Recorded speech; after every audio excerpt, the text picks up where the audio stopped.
Hello and welcome to this special Engineering Australia webinar, Pushing the Reset Button, How Engineers Can Solve Any Problem.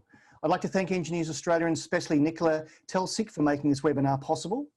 I'm Andrew Grill. I'm an electronic engineer from Adelaide via Sydney, and I've been living in London for the last 14 years. You can find me online at andrew.london, and I've worked for companies as diverse as Optus, British Aerospace, Telstra, IBM, and a range of startups in Australia and the UK. I'm delighted to be joined by James Bunn, a civil engineer and someone I met at an Australian-UK Chamber of Commerce event in Australia House just over a year ago. Welcome, James. Good afternoon. James, you've had an extraordinary career, and I'd like to ask you from the top of the webinar, what has been your career highlight? Look, you just introduced me as a civil engineer, and that's probably the last time we'll mention civil engineering today, but so don't be confused, everybody.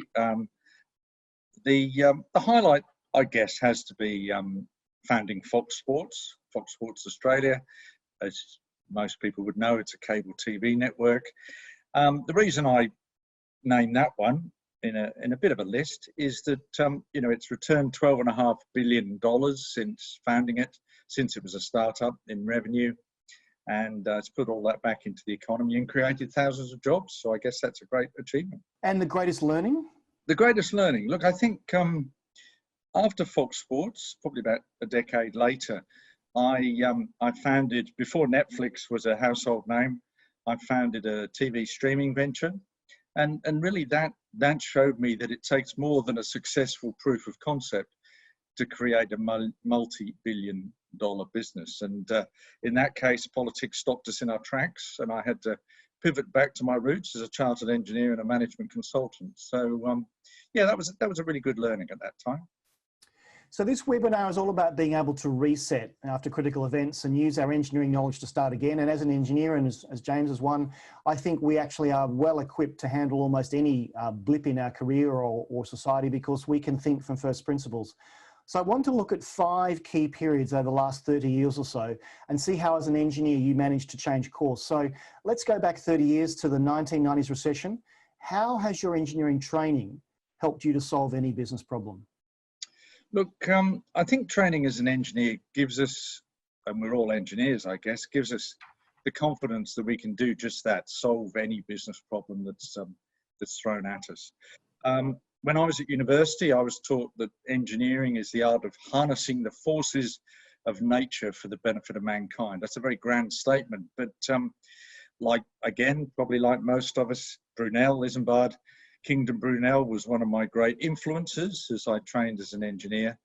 And certainly he was one of the greatest engineers of all time. But I think it's important to note that he was also a very successful businessman, a leader, an innovator, a salesman, a marketer, and he was really good at navigating politics. And I guess all of those things make up successful engineering careers.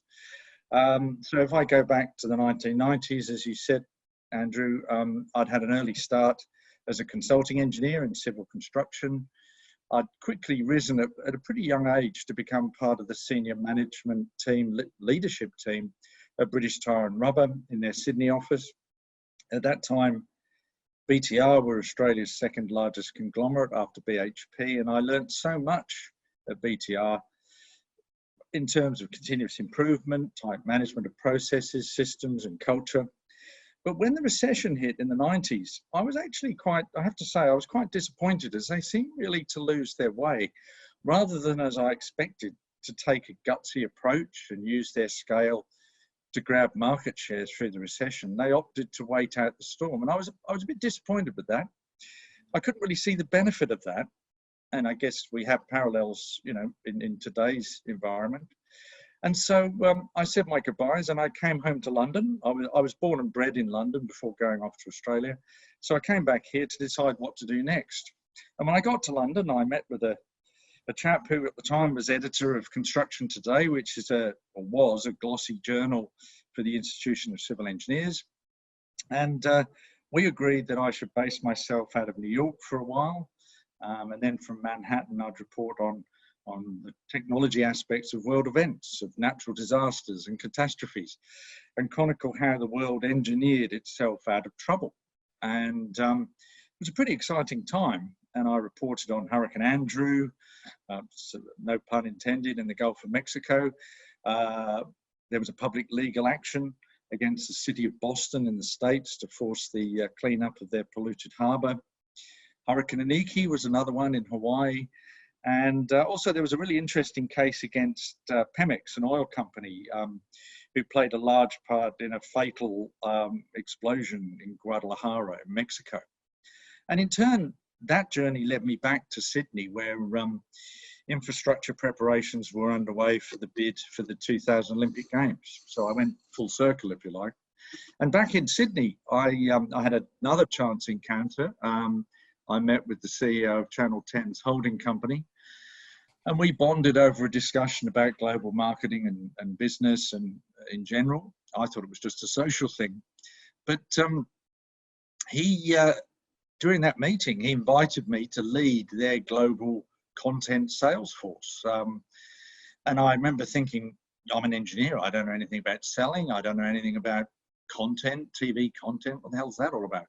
And but he made me a pretty good offer. The money was good. It was a sexy job, lots of travel and all sorts of perks. And I reminded myself I was an engineer, not a salesman. But he sort of pressed the point, and he also said, look, I need a decision here and now. Tomorrow will be too late. So I thought, well, what would Brunel do? And I said yes.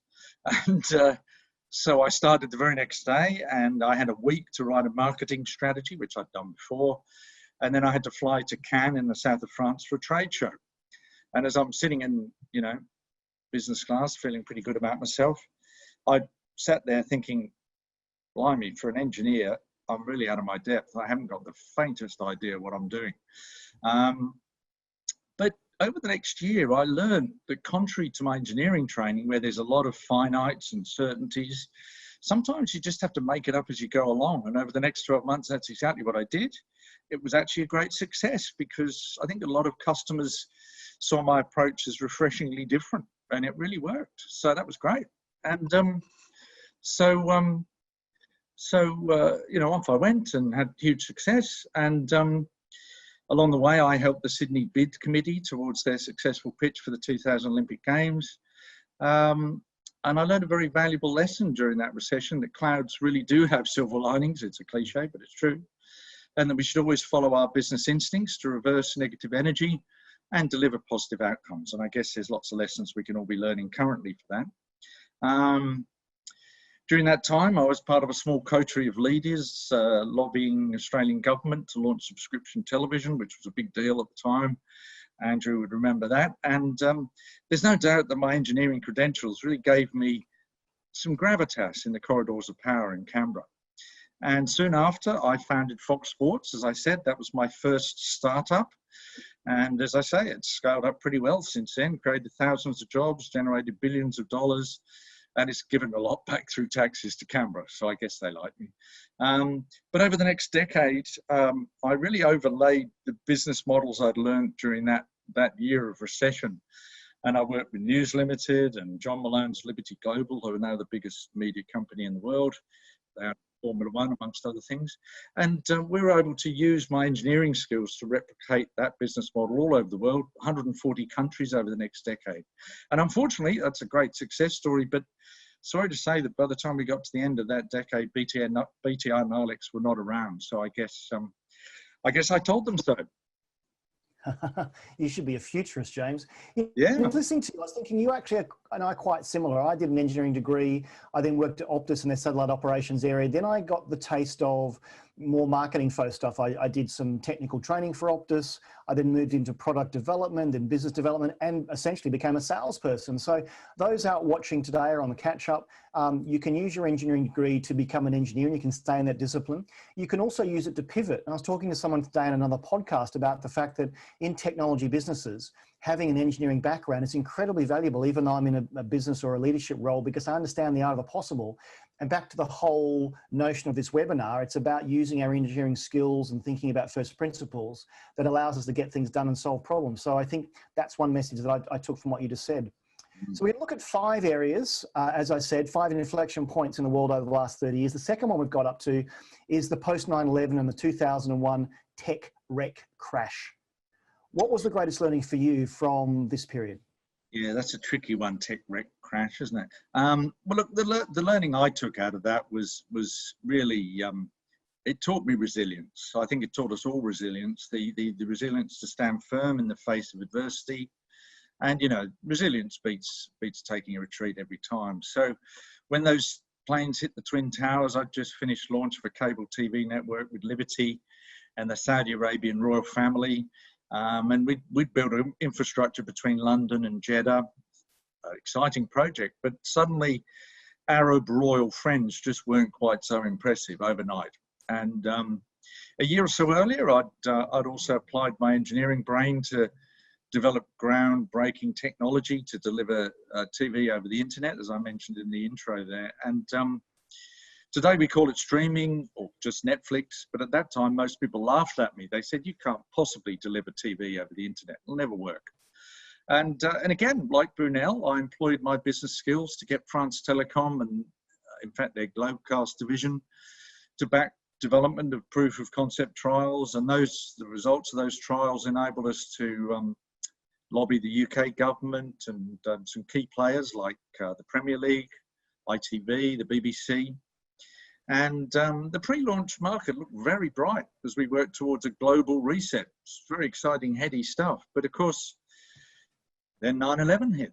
And the world really became risk averse after 9/11, as we all remember. And, you know, there wasn't a lot of positive voices around at that time. There was no Boris Johnson saying we need to think positive and crack on. There was nothing like that. It was a time of great negativity. And it tested my positivity.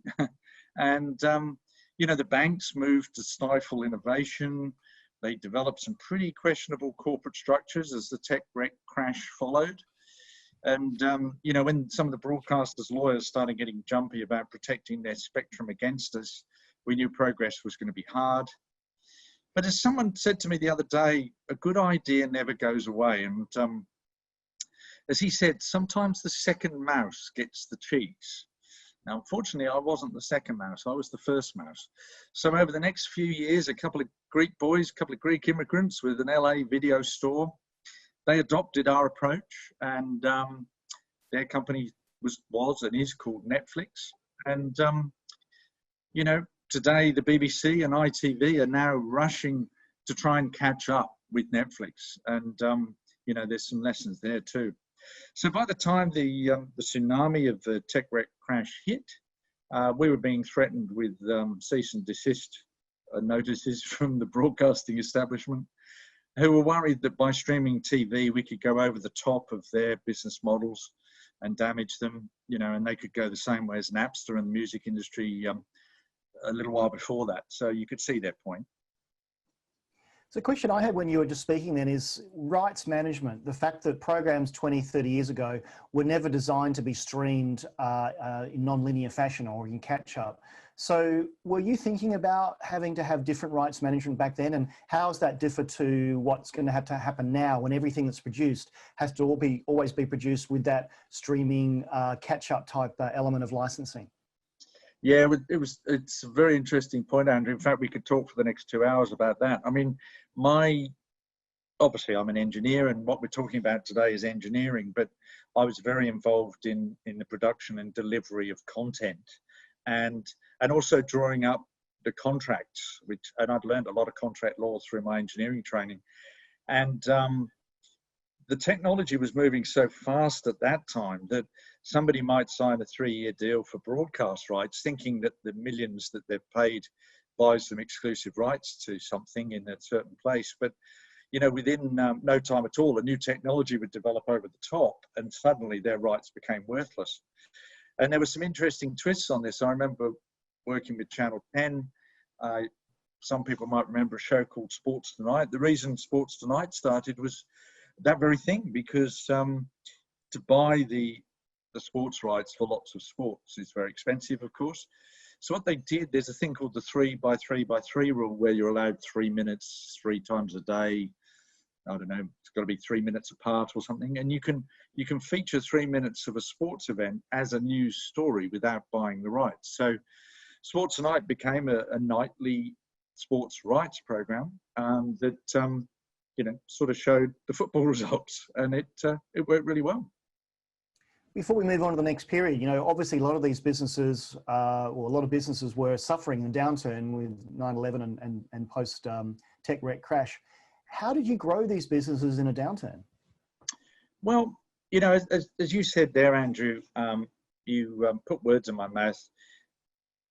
Really, the secret at that time was to pivot back, to return to first principles. And I assume that's how engineering is taught today, but it certainly was when I learned all about engineering, which is you learn the first principles, then you learn how to calculate things, you learn how to create computer programs to make it work and all the rest of it. But you always kept first principles at the heart of what you did, and you had the ability to go back to them. And that's what I did at that time. So,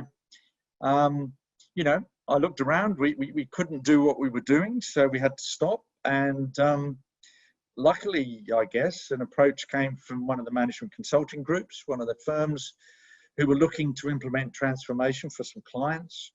So as you say, what growing businesses, I suddenly had several businesses to grow as clients.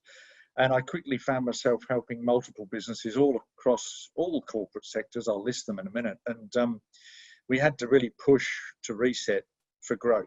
And gave me tremendous opportunity to work with some really smart people at McKinsey's, Boston Consulting, A.T. Kearney. And we really worked to put together strategies and then implement change, as you say, for growth. And it was a really exciting time. I used continuous improvement principles that I'd learned back at BTR, updated them, became a Six Sigma and Lean black belt and all those things. And we really adapted those principles to implement change. And I've worked with absolutely dozens of corporations as they got the rubber back on the road. Not only did I run project teams, but quite often, as I was an experienced CEO as well, they often got me to go in as a CEO for a while, 6 months, for a year, take the helm, implement change, and then hand over to another CEO once the job was done and once the roadmap was in place, so that the CEO had a plan to follow. And that was a really successful period. So, and I think that is a common theme through all of these 5 events that you've brought up, Andrew. They all ultimately show success. And I don't want to sound like I'm being a clever dick. I'm sort of trying to give everybody a bit of hope and a bit of positivity as we're all going, oh, blimey, what are we going to do next? So, it was a good time, ultimately. Certainly we can do with some positivity and some secrets of success right now. So I'm glad you're here. Before we move on to the next period, I just want to remind everyone on the webinar that you can ask a question using the Zoom functionality down at the bottom, hit the Q&A, and you can ask a question, and we'll put that to James at the end. It's got to be a good question or a disruptive question. So put your thinking hats on. The third period we're going to talk about, third of 5, is the GFC, the global financial crisis. Now, if any of you were in Australia at the time, you wouldn't really have seen much, because Australia didn't really go through the GFC. 28 years or quarters or whatever it was of continued growth. What happened though here in Europe was quite dramatic. I remember the day that Lehman Brothers went under. I was in Canary Wharf at the time, and there were people streaming out of the building being met by recruiters, the press and their friends. It was quite a surreal day. So, we've lived through, having been here since 2006, I've lived through the GFCs here, and you have too, James. So what were the business conditions like post GFC, and how did you cope with those as well? Well, I mean, you're right. The common view is that Australia didn't suffer a recession. I was a bit cynical about that. I felt that maybe they manipulated numbers a bit, but at that time I was traveling the world. I guess I have been most of my career, and so I was dividing time between a lot of countries around the world. And so, having pivoted to deliver positive transformation, as I said, for me, it was boom times. In fact, a challenge for me at the time was how to deliver as many of these transformation projects as I could in parallel. That was probably, that juggling act was one of my toughest challenges. And, the tech wreck crash, as I see it, was really a double dip recession. And what happened in 2008, as I could see, was that cracks which had been pretty badly patched up in 2001 reopened. I mean, I suppose there's some engineering analogies there. And I felt that everything was sort of patched up a bit quickly and a bit not very well, and it all came back to bite us, 7 years later. A lot of people would say that's technically not a double dip recession, but it sort of felt that way to me. So for me, adaptability was really important. And as an agile leader, I re-engineered, well, I'll list the sectors now. I re-engineered manufacturing, healthcare, government enterprises, the water industry, tourism, banks, even the bad guys at the insurance companies, food processing, fast-moving consumer goods companies, advertising, construction, education, telecommunications, clean tech, the music industry, and of course, back full circle to broadcasting. So many sectors that doesn't leave many, and they all had very similar issues, and it was exciting to fix them. And so to be a troubleshooter obviously is exciting. A lot of engineers experience that in their careers. Of course, it was also a time, we're talking about negatives here, but it was a time of positives for a lot of people, in that, I really do believe that these downturns create conditions for innovation and for starting new things. And it was a time when Netflix hit critical mass. It was the time when Uber came along, WhatsApp, Airbnb, and many more that we all know as household names now. And I found myself riding a really exciting wave of innovation in the US, across Asia, Australia, the UK. And at the time, I got very involved with mobile TV, so delivering TV over mobile phones around the time that the iPhone launched, and had huge success in that, and rode that wave of new applications. And I still get a kick out of seeing people watching sport and drama on their smartphones on the train. And I remember some of my colleagues at the time saying, "Oh, nobody will ever watch television on a phone." Well, turns out they were wrong. We forget that some of these companies you mentioned, Uber, Netflix, WhatsApp, they all came out of a time when we were at a dip. And I'm hoping that the dip that we're in the moment will have some amazing innovation, as people will say, well, let's solve this new problem, because we've had to fast forward the work from home global experiment that we've all run. We've had to fast forward working from home, and companies like Zoom that already existed. Who is the next Zoom? Who are these companies that you mentioned that in 10 years time will be behemoths because they actually innovated during a downturn? But around this period, you actually worked for a company called TX Australia, or TXA. This is a joint venture between 7 Network, 9 Network, and Channel 10. Tell us a bit more about TXA and how it came about. Yeah, that's quite. I find that myself quite an interesting story. TXA. At the time, the Commonwealth Government of Australia had to digitise the TV network infrastructure. Of course, as we all know, Australia is a very large place, and the evolution of television, the digitisation of television, meant that there was a very pressing need to have a network infrastructure that could serve that. And so the government wanted, a very accelerated digitisation, and it was going to cost a fortune, of course, because by virtue of the size of the country, that is the biggest TV network in the world. And so, as I say, it was, as you said, in fact, Andrew, it was part owned by Channel 7, Channel 9, Channel 10. And the government said to each of them, well, we'll give you some grants to upgrade it. And as always, they didn't offer enough money, and all the hardware and software needed upgrading, and all three started crying poor. So someone suggested that a new joint venture company should be set up, which was TX Australia, or TXA sometimes, and equal shares, 3 ways with those 3 companies, who of course were frenemies, or really enemies at that stage. And all network infrastructure would be rolled into that company. And they appointed me as an independent chairman. So that was good. So how do you get 3 commercial networks to share infrastructure?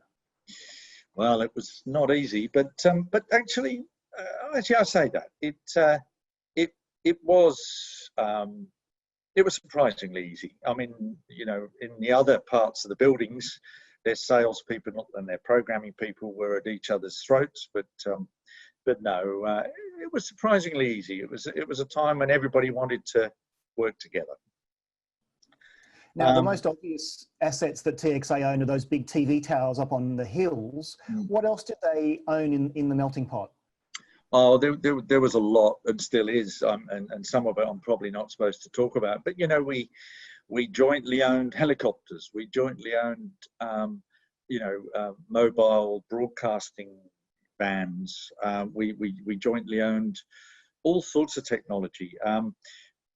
We developed all sorts of collaborations between those three companies, and the legacy of that exists today. I mean, one of the things that was really worrying those three companies at the time was Netflix again. They were really worried that Netflix and Hulu were going to come along and severely damage their business models. And of course, I predicted that back around the millennium. So I knew they were right. And Stan is an SVOD, as they call it, streaming service in Australia that many people would be familiar with. That was one of the ones that we had a strategy offsite in early 2013, and that was one of my ideas. Well, let's not worry about Netflix, let's create our own. And it was meant to be a joint venture between those three. Along the way, it actually wasn't a joint venture, but that's a whole other story. But the collaboration was good. It was good to get them working together. We had a lot of technical challenges to overcome. The government gave us a very tight timeline towards an analog switch off, and we had to, the rollout processes required some really strong management, and we had to really manage political and government pressures. Building out remote areas, of course, is often complex. And very just as complex as heavily populated areas, but we had to make sure that 100% of the population received exactly the same facilities at the same time, no matter how few people were impacted. And you talk about politics, I remember a beachside suburb that everybody went, oh, well, it doesn't matter, nobody lives there, there's only a couple of shacks. But it just so happened that one of these shacks was owned by a very powerful politician. They got wind of this, and all of a sudden we had all sorts of panics to get that on time. And the government had a big stick over us too. They put $200 million worth of liquidated damages on us if we didn't deliver on time and on budget. So it tested all my black belt skills to get it all done, but we did. It was a success. So it sounds like TXA was a really interesting and dynamic organisation. Not the first time competitors have worked together, but was it a commercial imperative or did it just make sense? Oh, look, both. It was a commercial imperative, and it made good sense. And it was great that that everybody was happy to collaborate. Thank goodness. So what lessons can you share about how you can collaboratively work with competitors? Look, post the GFC, it's like any drama. After a drama, everybody sort of wants to kiss and make up. And after the GFC, as I say, particularly around 2012, 2013, there was a lot of love in the air. There was a lot of collaboration in the air. It was relatively easy to do. At the time, there was a bit of a truce. And so, as I say, we developed some innovative strategies to tackle the threat of Netflix and Hulu, and we moved a lot of viewing online. We used the new infrastructure to allow us to do that, to develop mobile apps, to develop SVOD services, streaming services like Stan. We also subcontracted a lot of the space to big phone companies, which was financially rewarding. There were huge opportunities to share technology, and as I said before, there was a lot of fighting going on in the sales offices between the ad sales people, the content people, and all that. But in our boardroom, it was a coalition of frenemies. I know what that's like because back in Australia in 2001, I ran a company called Property Look, which was a joint venture between Jones Lang LaSalle, Siebel Richard Ellis, Knight Frank, and Colliers. And my board meetings were the four competitors all sitting around a table. So I know what that's like. And they walk out of the room and become frenemies again. So with these people you work with, would you go to the pub to have a beer with them afterwards? Was it a collegiate environment?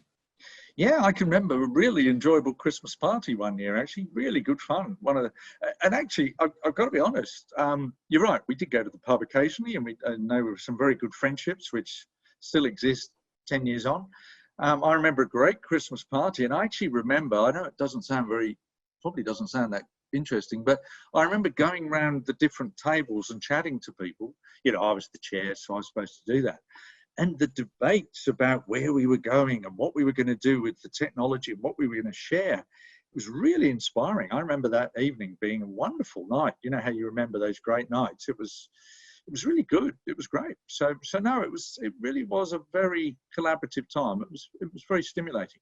Look, to be honest, of course, things then changed, and we had a couple of good years, and then Channel 10 went broke, and other things happened, and changes of ownership here and there, and things weren't quite so good. But for a couple of years there, it was a really, really collaborative, rewarding time. It was great.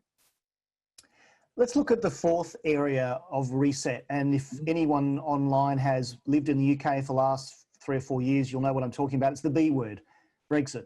So when the Brexit vote happened in 2016, you know, how did companies in your industry respond to the pressures of Brexit?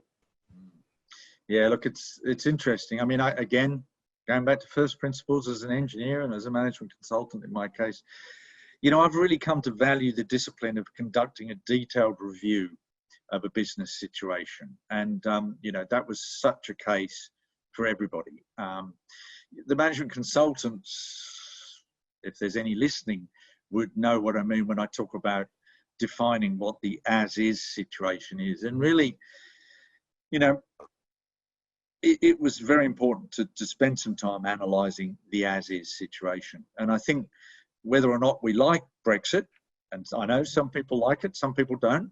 I've been to a couple of dinner parties where I've heard people debating that. But it's an enormous opportunity for anyone who thrives on change. And look, 2016 to 2019 here, and I was here throughout that time, travelling out of here, as we all know, it wasn't a pretty time. There was a lot of bickering, and that's an understatement. But it was a long review period. It allowed corporations, it allowed governments to plan for the future, or to develop their to-be business case, to use that as-is to-be thing. And, you know, they did. They developed roadmaps for the future. It was a very uncomfortable ride to get them there. But I think that's what we witnessed between 2016 and 2019. Everybody worked out a plan. So it was something that had to be done, and now it's ready to go. So you and I are very fortunate. We're both dual Australian British citizens, so we can work in our two wonderful countries. But do you think the new immigration laws will impact engineering skills in the UK, or is this a huge opportunity for Australian engineers? Oh, certainly the latter. It's a huge opportunity. I mean, engineers are change agents at their core. So it's boom times ahead. I mean, it really is. Anyone who's qualified and experienced as an engineer, you know, there's going to be a lot of opportunity. So as I guess most people know, there's a UK-Australia free trade agreement currently in negotiation, and that's very collaborative, and it's going to streamline trade and people movement between the two countries. So that's going to make life easier for Aussies in England, and vice versa, I guess. And I think we'll see engineers grouped with key workers like nurses and carers in a very positive way in the coming months and years.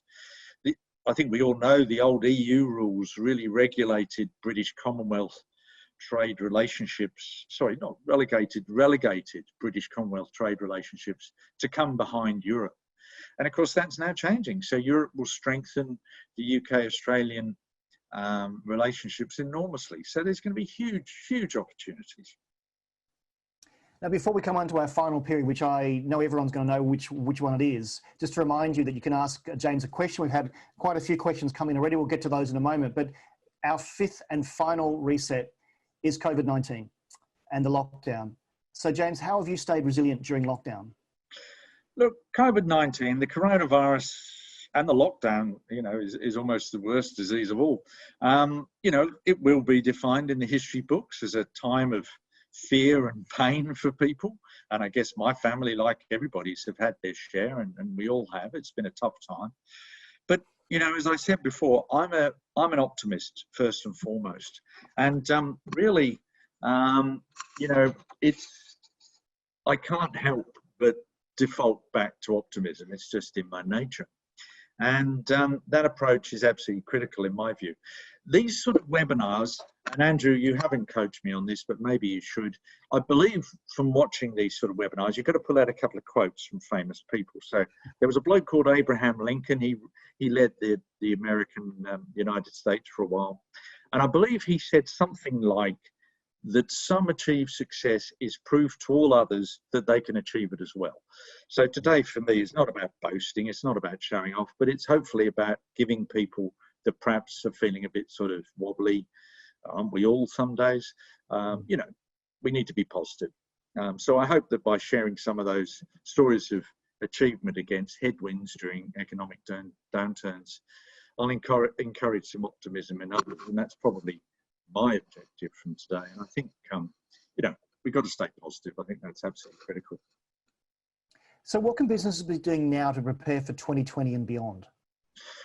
Well, Andrew, I go back to that earlier point where I said that everybody needed to review their businesses, define their as-is position, so that they're ready to implement transformation, to deliver implementation, you know, follow that roadmap that they've set. Sorry, there's an alarm going past. Don't worry, we're not on fire. You know, we can make the world a better place after we implement those changes. And so I think we have to assume that governments, companies have all sorted it out now. They've all reviewed things. They're now ready to go. And if they're not, well, they better get a move on because, you know, there's a lot to be done. So again, just like a double dip recession, I actually think that Brexit and coronavirus are really morphing into one big event. So COVID-19, you know, if we focus on some positives about it, COVID-19 has created a full stop. It's created some catalysts for transformation. It's given us all a chance to sort of spend a bit of time thinking about the future. And I think we've got the absolute best opportunity in a generation to reset the world, to make it a better place as we come out of this crisis, whenever that is. And I'm sorry, the government don't have any certainty, in case anybody wants to ask them. Why should they? Nobody's ever seen this before, or certainly not in our lifetimes. So earlier I mentioned the 2008 global financial crisis and how Netflix, Uber, WhatsApp, Airbnb came along, and they've all profitably exploited disruption. And disruption became a buzzword. Everybody, oh, disruption, it's marvelous. Everybody's changing everything, it's good.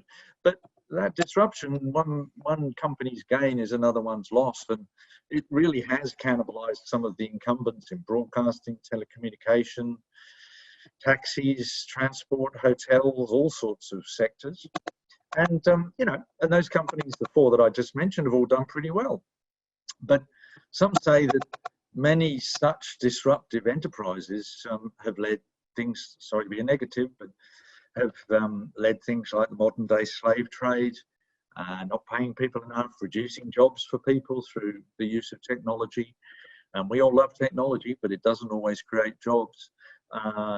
Some say that their work harms the environment. And a lot of people say that their multinational structures often enable them to avoid paying taxes locally.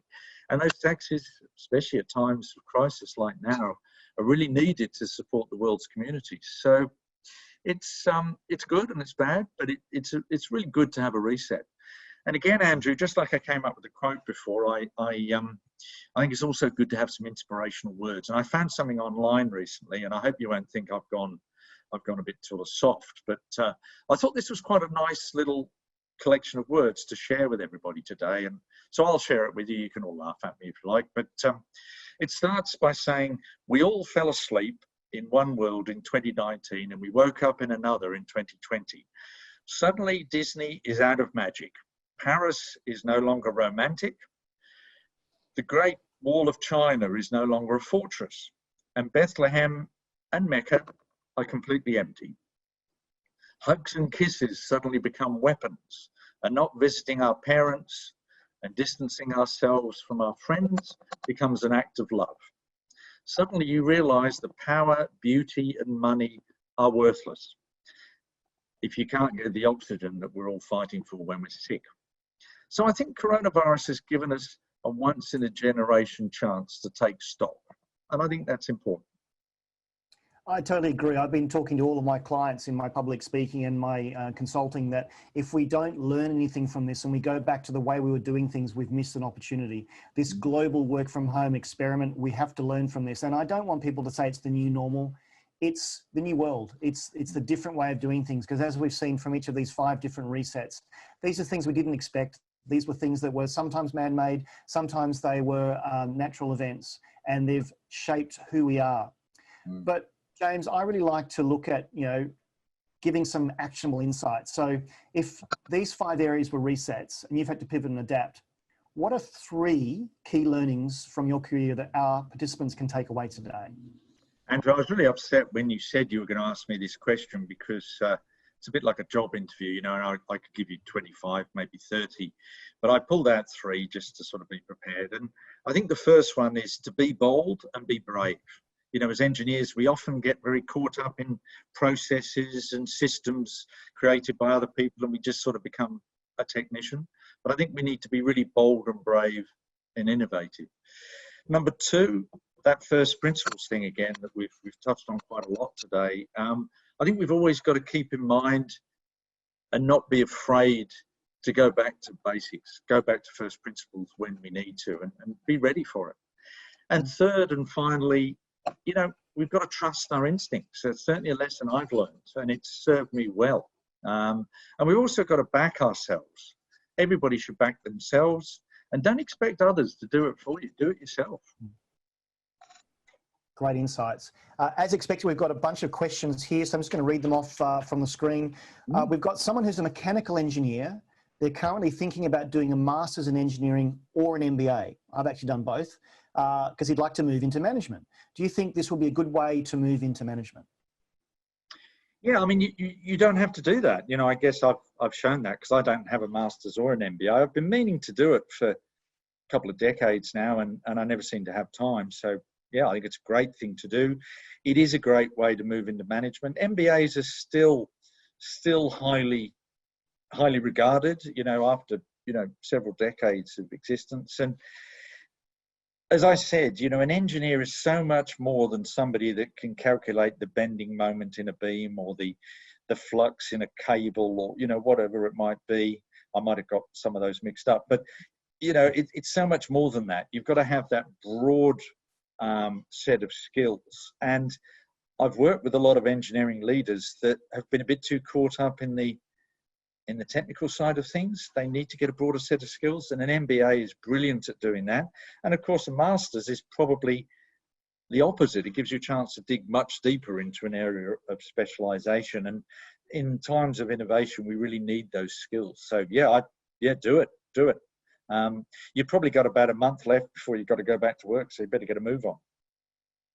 I might answer that question as well, because I said I've got both. I did an electronic engineering degree in Adelaide at University of South Australia. I'd done 3 years as an undergraduate, and I was there very fortunate to be asked to join an advanced engineering centre course where we came out with a master's degree. They essentially bolted 2 more years on top of an engineering degree. So my suggestion for our questioner would be, find a course that isn't just a standard master's, that actually gives you those extra skills. So we kind of had a mini MBA. We did marketing, which is where I found my love of marketing. We did economics. We did people and management behavior. So it was a very rounded master's degree, which I think was probably led me into more of that management and sales. Then I did an MBA on top of that, which kind of rounded those off as well. So think about an engineering course that gives you a rounded view. But the most important thing is experience. Unfortunately, once you've graduated, everyone assumes that you've not got all the skills that companies need, and they'll need to retrain you. Certainly, new graduates have that, and you can start using your engineering skills. But use as much of your time as you can to actually get experience, because that will count more than an MBA. Yeah. Nicola, our host here, has actually asked a great question. What's the best way to make yourself as resilient as possible in preparation for times of change? Any advice on formal training, like Six Sigma training, or how to improve your networking or make changes across sectors? Some great questions in there. James, what are your thoughts? That was like a BBC question. It's like 25 questions in one. Blimey. Thanks, Laura Kinsberg. So resilience. Well, unfortunately, you can't get it from doing press-ups or sit-ups or anything like that. I think experience, you've just got to get out there and And when you feel like staying at home and sort of just waiting for the storm to pass, you've got to get out there and really, you know, learn how to sort of toughen up and be ready for those things, but really be leaning forward and ready to go. Networking, you know, I always, when I've mentored a lot of leaders, and I always say to people, you know, get out at least once a week and go to a function. I mean, I know it's a bit hard at the moment, but, you know, we at Engineers Australia have got a really good tie-up with, and actually Nicola and I helped set this up with the Australia-UK Chamber of Commerce based out of Australia House. I try to go to a function of theirs or someone similar at least once a week to just meet people from different backgrounds and talk to them about different things. It actually adds to that resilience piece. It adds to your network. It's amazing how often you go to those things and you go, oh, what the hell am I here for? And you meet someone really interesting. I've even got jobs at some of those things. It's incredible. I know Andrew's got some stories because I met him at such a function. So, you know, it's not all good news. Well, that's my point, that if you're out there and you're meeting new people, you can have these experiences. I've met 4 or 5 people like James at these events that have led into business relationships, have led into paid work. But here's a tip. Some of you might go, well, I'm not great at networking. It's not something I really enjoy doing. I'm an extrovert. So what I will actually do, I will seek the person out that is on their own at an event. They're on their phone. They're looking like they don't want anyone to come up near them. I conduct a social experiment. I've done this several times. I'll go up and talk to them.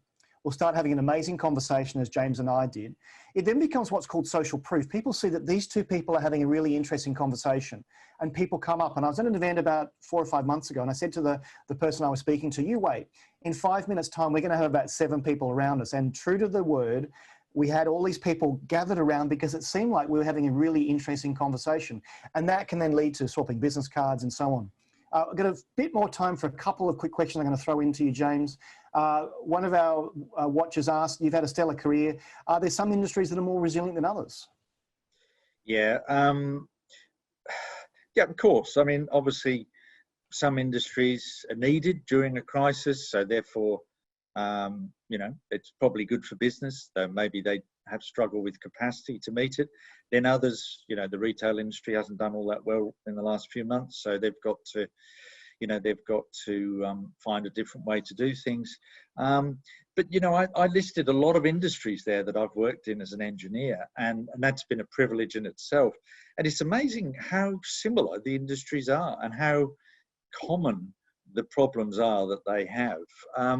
You know, you've got to build resilience into companies. You talk about continuous improvement. You know, pre-Brexit, this country was very focused on just-in-time processes. I've never been a big fan of that because it doesn't have a lot of resilience in it. And so some of the systems and processes that we set up can of course fail in times like this. But again, we then have to innovate. You know, it's sometimes great to put people under a bit of pressure because they've got to fix it. And it's amazing what you can do when you've really got no choice and you've just got to do it. And if you're comfortable and there's no rush, you'll take all the time they give you and you'll probably be up till 11 o'clock on the final night trying to finish it. So yeah, look, all companies have to be resilient. Obviously, different conditions affect different companies in different ways at different times. But, you know, we're all in this together, really. There's a lot of similarities, to be honest. Now, I think Nicola's reading my mind because the question I wanted to ask was, how do you approach someone to mentor you formally or informally? Yeah, that's an interesting one. Yeah, I mean, sometimes it is good. You meet people at networking functions and you just think, wow, they've had an interesting career. I could learn some lessons. Would you mind helping me for a bit? And, you know, people are often really flattered when you put that proposal to them. There's also a lot of agencies that deal with placing mentors with people that need them. And, you know, I would certainly encourage people to research those agencies. There's a great one in Australia called Managers and Directors that I used to work with a lot. And a fellow called John Morrow out of Perth. My God, he's good. And he's really good at matching, you know, mentors and mentees and also monitoring the process. He does a lot of mentoring himself. So those sort of agencies can be really good, do a marvelous job. And, you know, it's a little bit like they make sure there's a good match, which is good. But sometimes, yeah, it should be informal, as Nicola says. Sometimes it should just be, wow, well, they're interesting. Would you mind having a coffee with me once a month just to pick your brains? And, usually people are pretty flattered that you would ask. So, yeah. I'm the same. Whenever someone has asked me to mentor them, I'm incredibly flattered because they can see I can add some value, and I take it very, very seriously. Time for a couple more quick questions before we end. David, who's a graduate engineer, said, what should he be doing to stay on top of his game in terms of skills, and what have you done to stay relevant? Yeah, look, I think, Engineers Australia and all the engineering institutions are very good at having frameworks that we operate within, for additional training and continuous training and improvement and all that sort of thing. So I guess there is a framework in place that we have to follow, and at times it annoys us that we've got to keep our points up. But it's interesting. I've seen in my career things that skills I really thought I needed to develop, tangible things that I needed to master. Sometimes I've just found that my career's gone off in a different direction, and actually I never needed them anyway. So I just think it's one of those things you just got to be constantly reassessing and just working out, if it's something that's interesting to you, you're going to want to go and study it, and you're going to want to master it. And of course, the lovely thing about that is it's probably just going to bring some opportunities your way, because you'll meet people on the course, and before you know it, you're doing it. And there's that old thing about, if you're doing what you like, it's a hobby, not a job, but you just get paid as a bonus, all that. So yeah, I think you just got to be continuously improving. And I think Engineers Australia do a great job of just providing some frameworks for that, which is good. Final question goes to Sarah, who asks, would you do anything different with what you know now?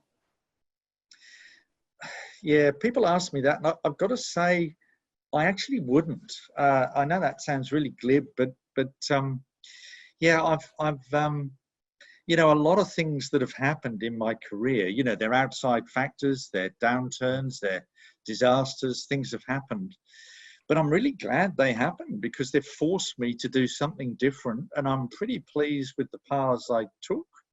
At the time, it was painful often, but I don't think I'd do it differently at all if I have my time all over again, and it's certainly not over yet either. So no, I don't think I'd do any of it differently, if I'm really honest.